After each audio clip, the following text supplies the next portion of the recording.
Hey, Chad Imhoff here, the EFT guy, part of the Success and Vulnerability team. Excited to share with you a few thoughts from group this morning. We had an excellent group and we dove into the idea of where am I in the steps and stages of EFT? Great question, one that always comes up. Every single externship, people go, hey, where are we? And core skills also. How do I know if I'm in stage one or stage two? And I'm going to break it down really quickly here.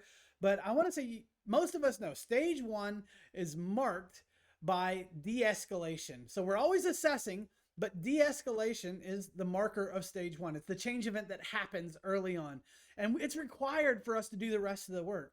So if you're thinking like, do I have de-escalation? Well, that's going to occur in stage one. People can start to notice and understand that there's a cycle that afflicts their relationship that's coming for them, and they can slow that cycle down and start to have empathy for what it's like to be on the other side of them in moments of distress, whether it's a pursuer or a withdrawer.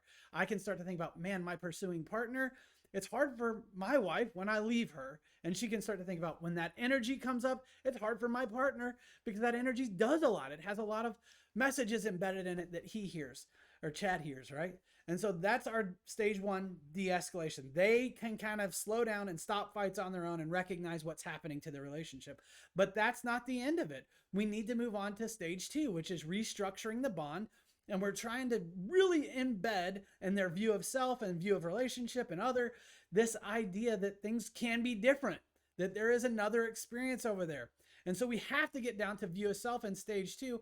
And we start with our withdrawer because people in relationship tend to do to others whatever they've done to themselves. So if my wife comes to me and says these painful things and I've never had my needs met in that deeper place, I will do to her what I know to do, which is withdraw most of the time. I'll pull away. I'll give her space with that so that that seems right to me at times. And if she's a pursuer, she'll tend to engage and have energy and ideas about how to fix it. So the second change event in EFT is withdrawal re-engagement. We have to get our withdrawers on the field, ready to show up and kind of have experiences around comfort and empathy. The second change event is pursuer softening.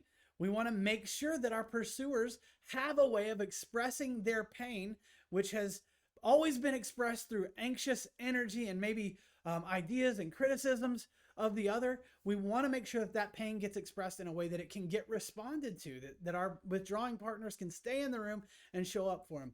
This is what's tricky. I think a lot of people could tell me these three change events.